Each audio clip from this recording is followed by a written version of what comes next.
로드리를 부상으로 잃은 맨시티가 조금씩 흔들리고 있습니다. 맨시티는 로드리를 부상으로 잃은 아스날 경기에서 무승부, 이후 뉴캐슬과의 경기에서까지 무승부를 기록했습니다. 그리고 직전 풀럼과의 경기에서는 가까스로 승리하기는 했지만 경기력이 썩 좋지는 않았습니다. 풀럼이 기회를 조금만 더 잘 살렸다면 무승부 혹은 패배할 수도 있는 경기였죠. 이에 따라 맨시티는 이번 겨울 이적 시장에서 로드리의 대체자를 영입하기로 마음먹은 것으로 보입니다. 그렇다면 그 선수들은 누가 있는지, 현재 맨시티는 로드리를 대체할 만한 자원이 없는 상황인지 이야기해보도록 하겠습니다. 먼저 맨체스터 시티의 미드필더 상황을 좀 보겠습니다. 현재 맨체스터 시티 1군에서 3선 미드필더 역할을 소화할 수 있는 선수는 로드리를 제외하면 귄도안, 코바치치, 마테우스 누네스 정도가 있습니다. 그리고 여기에 수비수로 분류되지만 미드필더 역할이 소화가 가능한 리코 루이스도 포함시킬 수 있겠죠.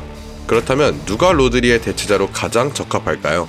먼저 리코 루이스는 경기에 나오더라도 맨체스터 시티가 자주 사용하는 4-1-4-1 포메이션의 우측 풀백으로 나와 미드필드 역할을 소화하는 경우가 많기 때문에 로드리의 원볼란치 역할에 대체하는 것은 사실상 불가능합니다.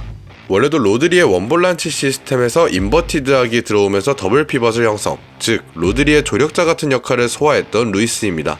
루이스는 아마 그대로 로드리 대체자의 조력자 역할을 이어갈 것으로 보입니다. 마테우스 누네스는 사실상 전력 외 자원으로 분류됩니다. 저번 시즌에도 자리를 잡지 못했던 누네스는 이번 시즌에도 4경기에 출전했지만 사실상 경기에 출전한 건 1경기라고 봐도 무방합니다. 웨스트햄전에 18분간 출전한 것을 제외하면 나머지 3경기는 모두 90분경의 교체로 투입되었죠. 로드리의 부상으로 인해 선수들의 체력적 안배를 위해 출전 시간이 늘어날 수는 있겠지만 실질적 로드리의 대체자로는 보기 어려운 상황입니다. 귄도안은 3선 미드필더의 역할이 아예 불가능한 선수는 아니지만 2선 미드필더의 역할이 더 잘 어울리는 선수입니다. 전성기 시절에도 기동력이 그리 좋은 선수는 아니었던 귄도안은 90년생으로 현재 35살입니다.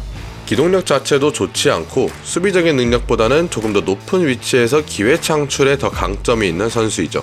직전 경기 라인업 상으로는 코바치치와 함께 투볼란치로 경기에 나섰지만 경기 내에서는 2선으로 올라가면서 코바치치와 루이스가 투볼란치처럼 뛰었습니다. 로드리의 역할에 대체하기에는 역부족인 귄도안입니다. 결국 과르디올라의 선택은 코바치치였습니다. 일단 이 세 선수 중 폼이 가장 좋은 선수가 코바치치입니다. 그래서 그나마 로드리의 대체자 역할에 가장 적합하다고 할 수 있습니다. 그리고 직전 풀럼과의 경기에서 멀티골을 기록하면서 실제로 좋은 결과물을 내기도 했습니다. 하지만 이러한 코바치치도 로드리의 역할에 대체하기에는 부족함이 많습니다. 먼저 로드리와 비교했을 때 수비적인 부분이 상당히 떨어지는 코바치치입니다. 그리고 로드리처럼 좌우로 쭉쭉 뻗어나가는 전환 패스들이나 경기 자체를 운영하는 부분에서 현저히 차이가 납니다. 이러한 부분 때문에 지난 풀럼과의 경기에서도 맨시티가 수비적으로 굉장히 흔들리는 모습을 보여주었죠. 결국 맨체스터 시티는 이번 1월 겨울 이적 시장에서 로드리의 대체자를 영입하려는 움직임을 보여주고 있습니다. 여러 후보들이 떠오르고 있는데 언론에서 가장 이적 확률이 높아 보이는 세 선수에 대해서 알아보겠습니다. 첫 번째 선수는 바로 토리노의 젊은 미드필더 사무엘 레리치입니다. 리치는 01년생으로 이탈리아 국적을 가지고 있는 선수입니다. 오른발을 주발로 사용하고 181cm에 76kg으로 좋은 체격을 가지고 있습니다. 수비형 미드필더가 주 포지션인 리치는 우선 꽤나 준수한 수비 능력을 가지고 있습니다. 그리고 리치는 후방에서 넓은 시야를 바탕으로 좌우로 길게 뿌려주는 패스들이 일품입니다. 롱패스의 타이밍이나 정확도가 워낙 좋아 가장 큰 장점이라고 볼 수 있겠습니다. 그리고 리치는 볼을 소유하는 능력도 좋습니다. 중원에서 공을 잡았을 때 꽤나 안정적으로 공을 빼앗기지 않고 소유할 줄 아는 리치입니다. 현재 340억 원 정도의 몸값을 가진 리치는 이적료도 크게 높지 않을 것으로 예상됩니다. 하지만 리치는 어린 선수이고 세리에 외에는 경험이 없는 선수이기 때문에 검증이 필요한 것은 사실입니다. 분명히 좋은 자원인 건 맞지만 당장 우승을 노려야 하는 맨시티가 로드리의 대체자로 리치를 데려올지는 미지수입니다. 다음은 포르투 미드필더 알란 바렐라입니다. 바렐라는 2001년생으로 아르헨티나 국적을 가진 선수입니다. 오른발을 주발로 사용하고 177cm에 73kg이라는 피지컬을 가지고 있습니다. 제2의 마스체라노라는 별명을 가진 바렐라는 수비적인 능력이 굉장히 좋은 선수인데 순간적인 상황 판단에서 나오는 태클 능력이 매우 뛰어납니다. 그리고 바렐라는 후방에서 상대방의 압박이 들어올 때 탈압박에도 굉장히 능한 모습들을 보여줍니다. 순간적인 방향전환이나 전진을 통해 압박에서 쉽게 벗어나는 바렐라입니다. 바렐라는 롱패스들도 좋지만 특히나 짧은 패스를 통한 탈압박이나 기회 창출적인 면에서도 꽤나 준수한 모습들을 보여줍니다. 하지만 체격 자체는 그리 나쁘지는 않지만 177cm로 상대적으로 단신 미드필더이기 때문에 공중볼 장악 능력은 떨어집니다.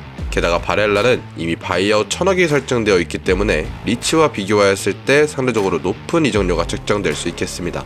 마지막은 크리스탈 팰리스의 애덤 워튼입니다. 워튼은 2004년생으로 이 세 선수 중 가장 어린 잉글랜드산 미드필더입니다.